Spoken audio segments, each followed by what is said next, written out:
Shank Painter Pond is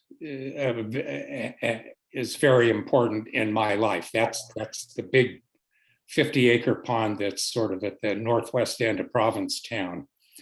And there was going to be a housing development that was going to go along the shore there that was going to be horrendous for the natural resource options at that pond, which had a 25-acre quaking bog, which is the largest quaking bog in a barrier beach system in the world. A quaking bog is a mat of floating vegetation that can be dense enough that it'll support small shrubs, small trees, which will provide a root network that is sometimes strong enough that you can walk on it, but it's really like walking on a waterbed because the whole thing is floating. And what is it? Paralander, I think, is the name of a book by C.S. Lewis about a planet with floating, with it's all ocean and all the islands are floating, and it's really like a quaking bog.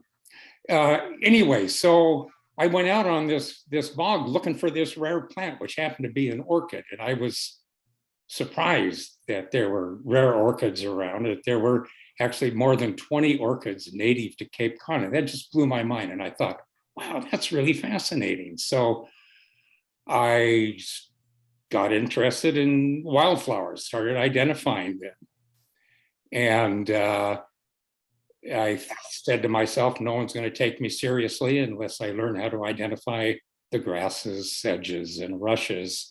So I spent 6 months just learning how to, I got technical manuals, learned the language, and without realizing it, I was making a new career for myself because I had acquired an uncommon skill.